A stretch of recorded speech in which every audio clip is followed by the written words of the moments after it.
How are you all? Hopefully, all of you guys will be healthy at your home. Today is your host Shubham Kumar, and welcome back to Legal Talk series once again.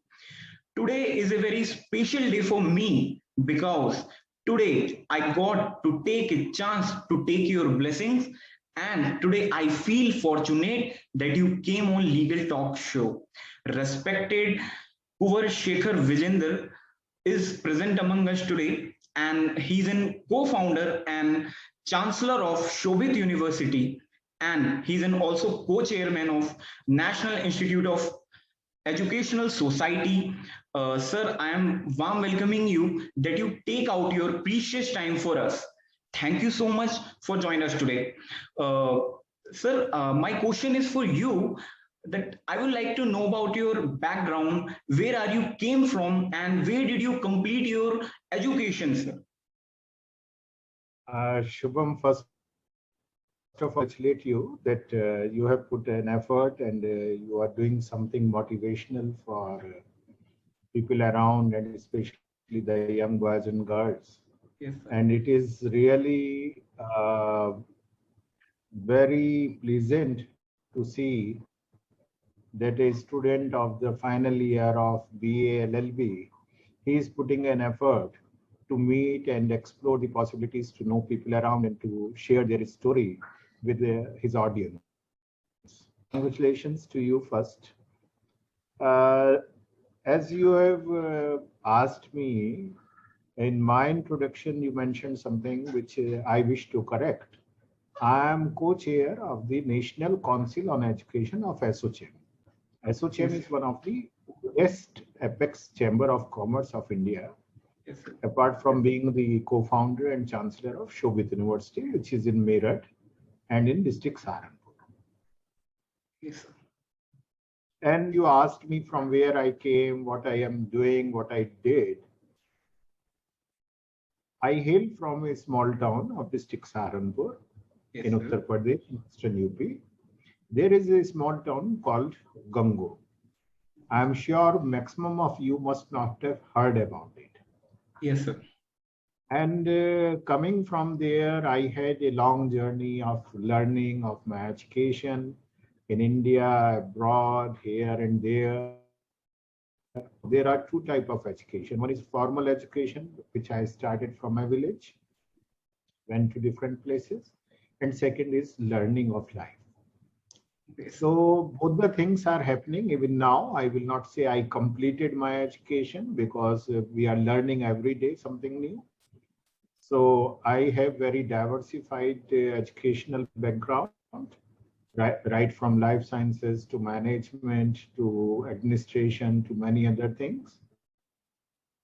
Now, presently, as already Shubham has mentioned, that I am in academic administration and the development of academia for the empowerment of youth of our nation through our universities.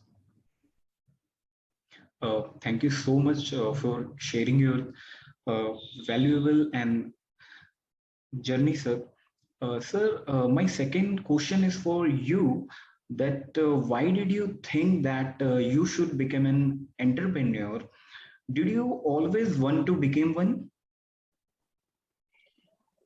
Actually, Shubham, like nobody knows what they want to become.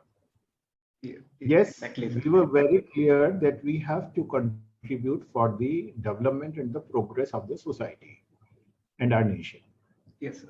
When education comes in picture, like we are a family since 1924. Yes, sir. The first school was founded by my grandfather in 1924 in Yes, sir. my town. Okay, so it came to our in our DNA that we have to contribute for the progress, and through education, maybe we have to do that. And God had been kind enough that opportunities were provided to us, and we were able to create what is there now. One thing what I will like when I hear this word entrepreneurs. Yes, sir. In this is a new buzzword. Yes, Especially every young boy and a girl, you ask what you want to be. I want to be an entrepreneur. What actually is an entrepreneur? An entrepreneur is a person who believes in his dreams, who believes in his capacity, and who believes that he needs to contribute to the society. So if you are contributing to the society, if you believe in your dreams, and if you are able to do something where you can not only become successful, your success can give back to the society something, then you are a part of this entrepreneurial journey, what we all are. yes, sir. Thank you so much for sharing valuable information. Sir, my third question is for you. Sir, your incredible contribution towards education. So, can you please share your experience in a brief? Which particular experience you will like to know? We started very small. Like I remember that we started in 1989. If I talk about me and our chairman Shobit ji, with a very small computer education center. Yes, sir. And slowly the journey went off, because generally become successful, people see your success, but they do forget that there was a struggle of a lot of time and period. So like as I mentioned, 89 we started with the computer education centers. Then we started first B school in 1995. Then in 2000 we started with our engineering colleges. 2006 our first university was established. 2012 our second university was established. Then we started with medical colleges and many other things, and journey is going on. So this journey had all type of up and downs. It is not like where we are sitting today, it had been always there. And through you, this message I would like to give to everybody. Like when we listen to the journey of the people, generally we want to listen to their success stories. Yes. I always say, ask for the failure story. That's a because generally people do not talk about their failures. They do not ask even failures. We are shy of getting failed. Exactly. But remember one thing, whenever a journey is there, whenever you see a big tree, it means the journey was of a seed which was not mentioned by anybody, which was in deep, dumb environment, in darkness for some time.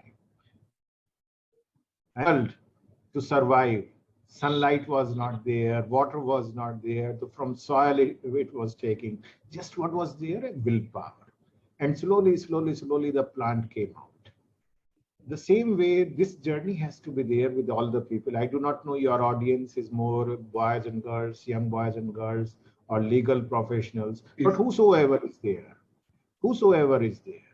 every journey has a lot of failures, a lot of success stories. It is like, and this cycle goes on. Sometimes you are on the top, sometimes you are on the bottom, but every bottom ensures that you will go on the top again. And that journey has to be appreciated. And I think that your stories are very motivational, and your story is really inspiring for all that who want to do something in his or her life. Sir, but tell me one thing, sir. Sir, you are a well known and well distinguished entrepreneur, and you are also a renowned person in India. So, can you please share your thoughts? How could you society more happier through education?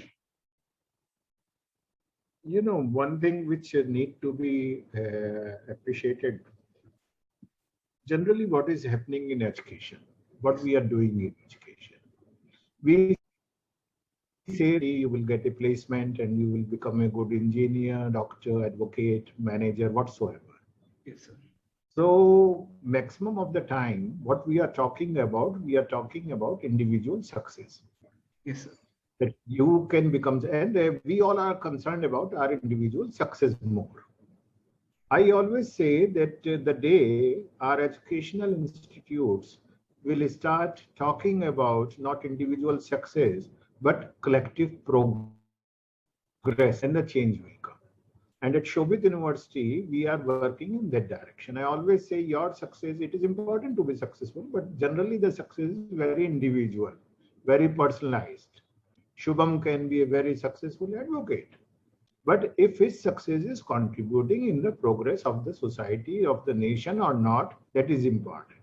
So Yes. from that myopic vision of I am successful to a larger perspective where I say that is contributing in the progress of the society, this is what exactly in education has to be there. One. Number two, the main purpose of education, if we look at, had always been Manobhava.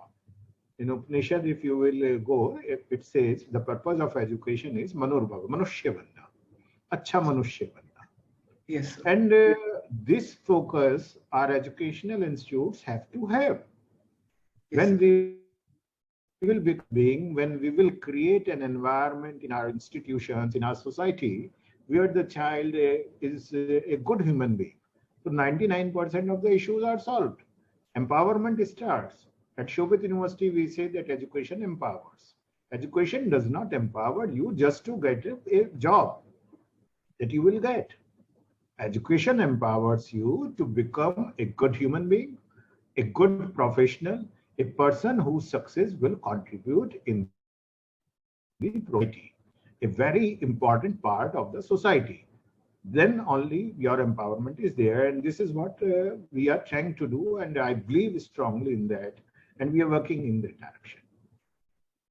I think that education is the only key that who used to people then they make to achieve their goals through education. Sir, my last question is for you. That there are a lot of students who lives in India.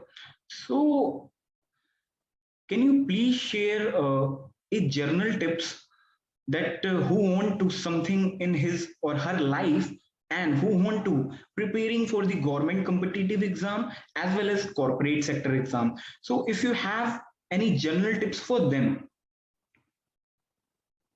Generally what is happening that maximum of the time our students are spending in two things.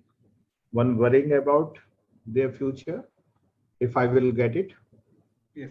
And secondly, worrying about the marks. And both these things are very temporary actually. Yes. Because, I am talking about 7 C's. Yes. There are 7 C's in life. If anybody is having those 7 C's, so there is no reason that they will not get success wherever they are, whatever they want to achieve. Okay, so I will just quickly mention all those, and I believe everybody will find something out of that. Okay, the first C, what I talk about is curiosity. Why you want to be somebody, a curiosity has to be there. Why these things are happening, if you are able to question that or not. If that curiosity is there or not. Absolutely, sir. Second is courage. We all dream a lot, but we do not have a courage to shout our dreams loud. I always say that shout your dreams loud. Okay, every day you should shout a magistrate. And there is no reason you will not become, because unconsciously your mind will start accepting it. Yes, this man has to become a magistrate, a wonderful judge in future. And that is very important. Where Buddha said that our universe lies in our mind. So that is important. The third is compassion. Compassion has to be there for the surroundings, for everything what is happening there. This is very professional. Then is commitment. you have to have a commitment towards your cause. Generally, we want to become somebody, and suddenly some new thing comes. We say, "Nahi, nahi, ab acha ye banunga. Now I will do this thing. I was learning something, and suddenly I leave, and now I will do this thing." A commitment has to be there in life. That what actually you want to do. Collaboration, which is missing in this world of social media. You have to collaborate and collaborate with those who have common dreams. Collaborate with those who can guide you. Collaborate with those who can share their failures with you. Those who can say, "Look, I failed, but I failed in my task, not I failed. My task failed, my effort failed, and I'm doing it again." Then comes calmness, which is very much missing in today's world. Okay, you have to be calm. That calmness has to be there, and without that, you cannot become what you want to be. And the last is communication. You know, this communication does not mean that I speak Hindi or English or any other language well or not. I'm coming from a small village. I started learning English in 6th class. I know that I still speak English, which has a strong accent of Western UP. Yes, sir. And I am happy to communicate. But the second communication, which is important, is that if I am able to express myself when it is needed. And why it is needed? For mental well-beingness. Nowadays, a lot of anxiety is there, a lot of depressions are there. We should be in position to communicate. So these 7 C's, if you have in your life skills, nothing is going to make you fail, and you cannot fail. You will achieve whatever you wish to achieve. So this is everybody can find out of these 7 C's something for him or her. Thank you so much, sir, for sharing your valuable and incredible journey. And today I feel very privileged and very honored that you speak very lovely words for me.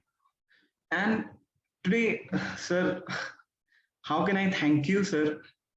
No need, Shubham. The only thing is that you are doing a good job indeed. Yes, sir. And continue with it, because these small efforts, they bring a change in the complete ecosystem. Nobody knows where you are inspiring somebody. Maybe you are a motivation for somebody. So every day we have to see that whatever we are doing, every moment, whatever we are doing, we should try to do our best, give our best. Because there are so many people, those who may be aspiring to become a Shubham. Yes. So remember this thing, and thank you very much. It was a pleasure to talk to you. I love talking to you. God bless you, and become a good magistrate, good judge. We need a wonderful judiciary in this country. We have, but still we need more young people, those who will come with a broader mindset. God bless you. Thank you so much, sir, for joining us today, sir. Thank you so much. Thank you. Thank you.